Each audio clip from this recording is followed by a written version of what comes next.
मोहन अपनी माँ सावित्री के साथ एक गांव में रहता था। मोहन के पिता का देहांत हो चुका था। सावित्री गांव के घरों में काम करने जाती थी, उसी से दोनों की गुजर बसर होती थी।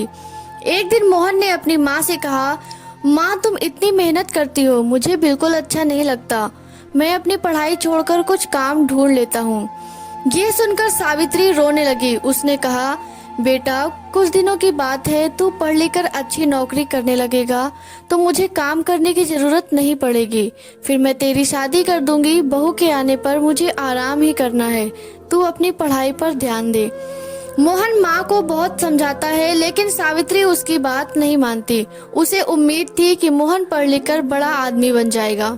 इसी तरह कुछ साल बीत गए। मोहन की पढ़ाई पूरी हो गई, उसे नौकरी भी मिल गई। एक दिन मोहन घर आया और उसने अपनी माँ से कहा, माँ अब मैं तुम्हें अब काम पर जाने की कोई जरूरत नहीं है, मेरी बहुत अच्छी नौकरी लग गई है, अब तुम आराम करो। सावित्री उसकी बात मानकर काम छोड़ देती है। कुछ दिन बाद मोहन के लिए एक बड़े घर से रिश्ता आया। सावित्री बहुत खुश हुई। उसने खुशी खुशी मोहन का विवाह कर दिया। अपनी नई बहू रेखा का पाकर सावित्री बहुत खुश हुई। वह अपनी बहू को कोई काम नहीं करने देती, सारा काम स्वयं करती। रेखा सारा दिन बैठी रहती। एक दिन मोहन ने अपनी माँ से कहा, माँ तुम रेखा से भी कुछ काम करवाया करो, इस उम्र में तुम काम करती हो और रेखा बैठी रहती है। ये सुनकर रेखा ने कहा, मैंने तो माँ जी से कई बार कहा है काम करने के लिए, लेकिन ये सब अपने आप करना चाहती हैं। मोहन के कहने पर रेखा अगले दिन से सावित्री के साथ घर के काम करने लगी। कुछ दिन बाद सावित्री की तबीयत खराब होने रहने लगी। अब सारा काम रेखा को करना पड़ता था। कुछ दिन बाद रेखा का स्वभाव बदलने लगा। वह अब सावित्री से बात नहीं करती थी। एक दिन सावित्री ने पूछा, बहू क्या बात है, तुम मेरे से बात नहीं करती? तब रेखा ने कहा, आपको पता है मैं कितने बड़े घर से आई हूँ और कितनी पढ़ी लिखी हूँ, तुम लोगों ने मुझे नौकरानी बना दिया। ये सुनकर सावित्री ने कहा, बहू कुछ दिन की बात है, मैं ठीक हो जाऊंगी, उसके बाद मैं सारा काम कर लूंगी, लेकिन अभी तो मैं बिस्तर से उठ भी नहीं पा रही हूँ। तब रेखा बोली, हाँ ये सब बहाने मैं खूब समझती हूँ, मैंने काम करना शुरू किया तो आपने सारा काम मेरे ऊपर डाल दिया। ये कहकर रेखा अपने कमरे में चली गई।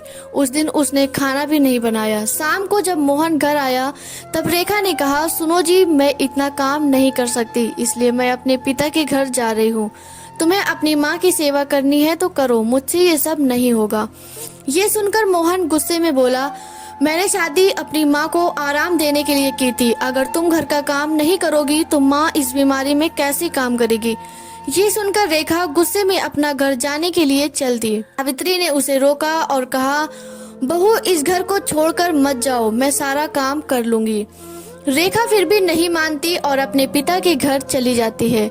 उसके जाने के बाद सावित्री रोती रहती है। मोहन कहता है, माँ तुम क्यों रो रही हो, उसका गुस्सा कम होगा तो वो आ जाएगी। ये सुनकर सावित्री कहती है, बेटा तू अभी उसे लेकर आ और जब तक वह नहीं आए तू भी उसके साथ रहना। मोहन कहता है, माँ मैं तुम्हें इस हाल में छोड़कर कैसे जा सकता हूँ, मेरी कसम, नहीं तो मैं अन्न जल त्याग दूंगी और मर जाऊंगी। सावित्री की जिद के आगे मोहन हार जाता है और रेखा को लेने उसके घर पहुंच जाता है। वह रेखा को बहुत मनाता है लेकिन वो नहीं मानती। रेखा उससे कहती है, हम अलग घर लेकर रहेंगे, तुम अपनी माँ को हर महीने कुछ पैसे भेज देना। मोहन बेमन से उसकी बात मान लेता है और रेखा के साथ अलग मकान में रहने लगता है। उधर सावित्री अकेली रह जाती है। वह अकेले में बैठी बैठी अपने मोहन को याद करके रोती रहती थी। सामने रेखा का भाई राजेश अपनी पत्नी के साथ खड़ा था। सावित्री से पूछते हैं, माँ जी दीदी कहाँ है? सावित्री उसे सारी बात बता देती है। ये सुनकर राजेश कहता है, माँ जी मैं सोच भी नहीं सकता मेरी बहन ऐसा करेगी, मैं तो अपनी पत्नी के साथ शहर में था, आज दीदी से मिलने का मन हुआ तो यहाँ चला आया और इतनी बड़ी बात मेरे माता पिता ने भी मुझे नहीं बताई। ये कहकर वो चला जाता है। कुछ दिन बाद रेखा अपने पिता के घर जाती है। वहाँ उसे राजेश और उसकी पत्नी मिलते हैं। रेखा अपने भाई भाभी को देखकर बहुत खुश होती है और कहती है, भैया आप कब आए, मुझसे मिलने क्यों नहीं आए, और माँ पिताजी कहाँ हैं? तब राजेश ने कहा, मेरी पत्नी माँ पिताजी के साथ नहीं रहना चाहती थी, इसलिए मैंने उन दोनों को घर से निकाल दिया और तू भी अब कभी यहाँ मत आना। यह सुनकर रेखा को होश उड़ जाते हैं। वह रोने लगती है और कहती है, भैया आप मुझे इतना प्यार करते थे, अब कैसी बातें कर रहे हो?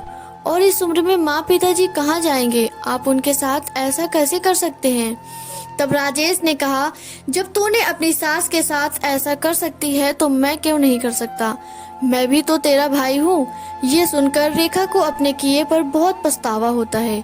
वो भागकर अपने घर पहुँच जाती। मोहन के पूछने पर वो सारी बात उसे बता देती है और कहती है, मुझे माफ कर दो और माँ जी के पास ले चलो, मैं उनसे माफी मांग लूंगी। मेरे किए की सजा मेरे माता पिता को भी भुगतनी पड़ रही है, जाने भी किस हाल में होंगे। मोहन रेखा को लेकर अपने घर पहुंच जाता है। घर में घुसते ही रेखा सावित्री के पैरों में गिर जाती है और अपने किए व्यवहार के लिए माफी मांगती है। इस तरह मोहन, रेखा और सावित्री तीनों खुशी खुशी रहने लगते हैं। वीडियो अच्छी लगी हो तो like, share and subscribe. Thanks for watching my video.